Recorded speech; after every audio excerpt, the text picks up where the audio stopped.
So to introduce Gaussian mixture models, let's go back to the idea of supervised classification. Let's say you have a homework assignment in your machine learning class, and you're asked to build a solution to a supervised classification problem. You study the problem and decide that you want to use a particular machine learning model, and then you're told, sorry, your lecturer is still busy, and we haven't gotten the annotations ready yet. We can only give you the unlabeled data, and you'll just have to make do with that to do your classification. What? How can I do that? Actually, with unsupervised learning as a pre-labeling step, it's often quite tractable to do this. One method that we can use to learn this is the idea of the expectation maximization problem. What we want to do, aside from just learning the parameters of the model, is also to learn the labels themselves. We're going to model them as hidden variables to be estimated alongside the parameters of the model theta. This is an interesting paradigm because it leads to a sort of chicken and egg problem, an alternating iterative solution similar in k-means, where we had two different things that we wanted to estimate. In k-means, we wanted to estimate what was the membership of points to clusters, and secondly, what was the identity of clusters as determined by their means. We do this in a similar spirit in the EM family of algorithms by holding one variable fixed at a time and using that solution in progress, so to speak, to estimate the solution to the other problem. To understand the expectation maximization framework, it helps to review Gaussian mixture models, or GMMs. GMM is a good introduction to a softer version of the k-means algorithm. GMMs can model data that comes from one of several known groups, where each group is modeled as a Gaussian distribution. Again, our groups can be thought of clusters in the same sense as what we had seen in k-means. Let's look at an example. The price of a paperback book is normally distributed with a mean price of $10 and a standard deviation of $1. So on a one-dimensional number line, it might look a little bit like this. Hardbacks are also normally distributed with a mean of $17 and a variance of $150.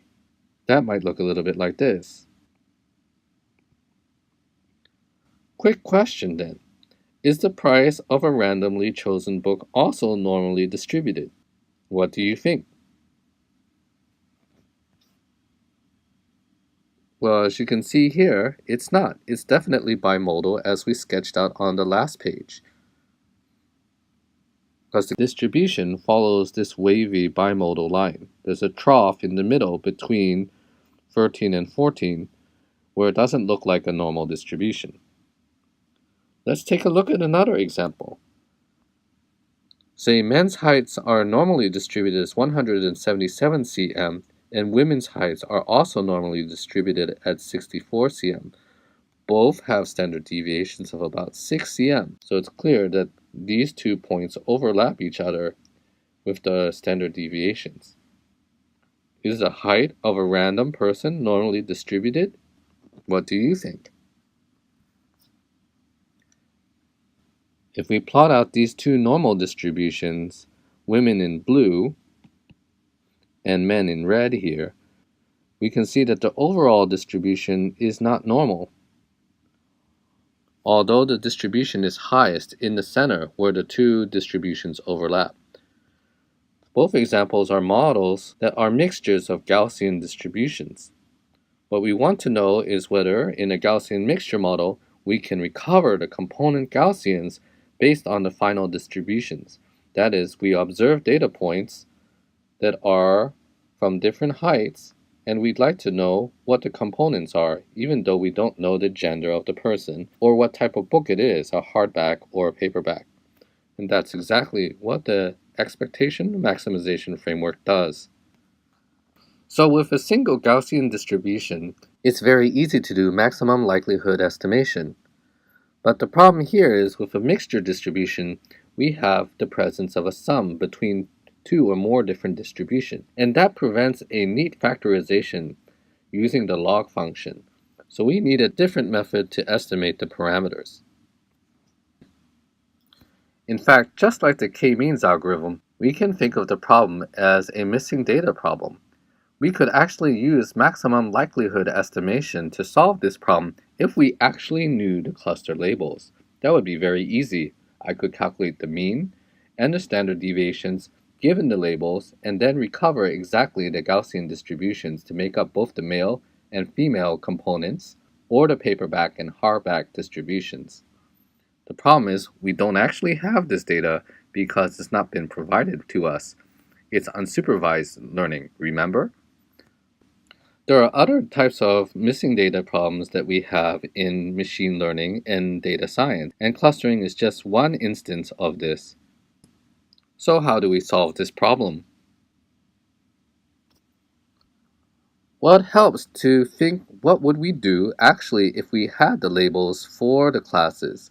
So let's say we knew a point belonged to a lady or a man, then we could calculate the distributions very easily.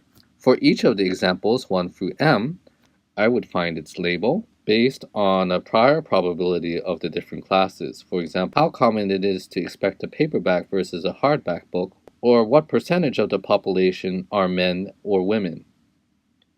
Once I choose a label for this point, then I'm going to choose an example reading of that point.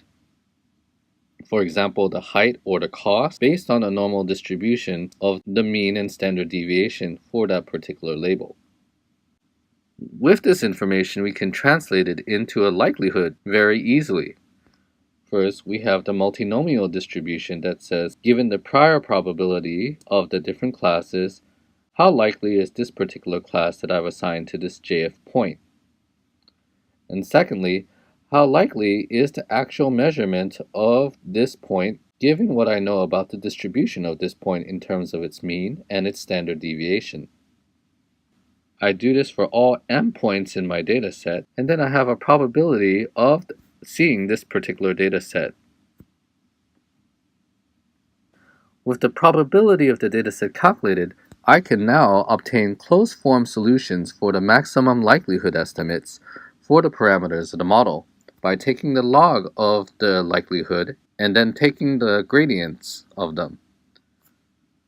For example, I could look at the prior probability of each of the classes as just a fraction of examples in each of the classes, the mean, and the standard deviation as these formulas. That would completely solve my problem. But the problem here, of course, is we don't actually have the labels. So what do we do? Let's continue on to the next section to find out how to do this using expectation maximization.